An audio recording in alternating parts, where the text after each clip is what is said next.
बिस्मिल्लाहिर्रहमानिर्रहीम। हम आज इस सेशन में एक और बड़ी गलतफहमी का मुताला करेंगे जो इस्लाम और ख़वातीन के बारे में पाई जाती है। ये कहा जाता है कि जो मेहर एक शौहर देता है अपनी बीवी को, असल में ये एक खरीद है या कीमत खरीद है उस बीवी की जो घर लाना चाहता है। ऑफ कोर्स ये एक बिल्कुल नॉनसेंस किस्म का नोशन है जो लोगों के यहाँ पैदा हो गया।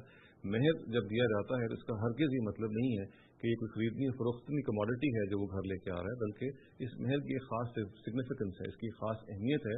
इसको समझ लेना चाहिए ताकि ये गलतफहमी बाकी ना रहे। मेहर असल में इस चीज़ का अलामती इजहार है कि एक मर्द जो है जिस बीवी को घर लेके आ रहा है उसकी फाइनेंशियल रिस्पॉन्सिबिलिटी वो उठाएगा। चुनांचे इस फाइनेंशियल रिस्पॉन्सिबिलिटी को उठाने के लिए वो एक टोकन के तौर पे पैसे हैं जो शुरू ही में अपनी बीवी को दे देता है, और इसकी स्पिरिट भी यही है कि ये मेहर फिर शादी के मौके पर अदा कर दिया जाए ताकि उस स्पिरिट को फॉलो किया जा सके जिसमें ये मेहर दिया गया है। और वो ये है कि उस खातून को जो वो घर लेके आ रहा है उसकी जो माशी जिम्मेदारी है, उसकी जो फाइनेंशियल रिस्पॉन्सिबिलिटी है, उसका उसने अहद कर लिया है कि उसको वो उठाएगा। मेहर के बारे में ये भी जान लेना चाहिए कि इसकी जो मिक़दार है ये मुकर्रर नहीं की गई शरीयत में, बल्कि कुरान मजीद ये कहता है कि मेहर को मारूफ के मुताबिक दिया जाएगा, यानी सोसाइटी के जो कस्टम्स हैं, उसकी जो कन्वेंशन हैं उसके मुताबिक दिया जाएगा।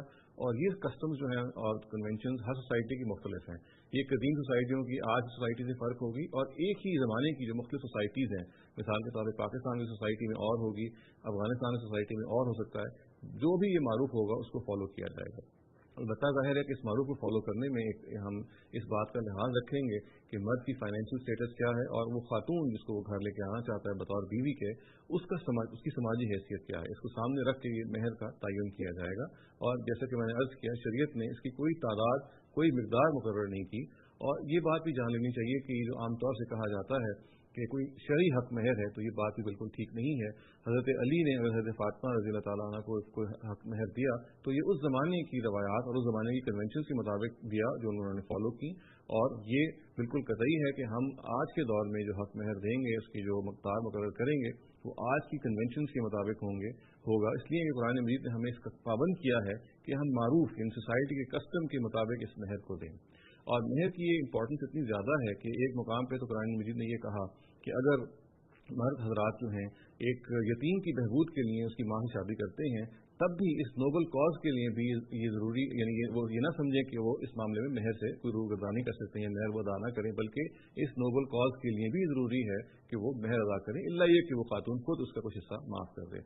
चुनांचे ये बात बिल्कुल वाज़ेह रहनी चाहिए कि मेहर असल में उस फाइनेंशियल रिस्पॉन्सिबिलिटी का जो एक शौहर अपनी बीवी की उठाता है उसका एक अलामती इजहार है, उसका एक टोकन है। ये हरगिज़ इसका मतलब ये नहीं है कि इस पैसे को देख के गोया कि वो कोई बीवी या कुछ खातून है खरीद के वो लेके आ रहा हो।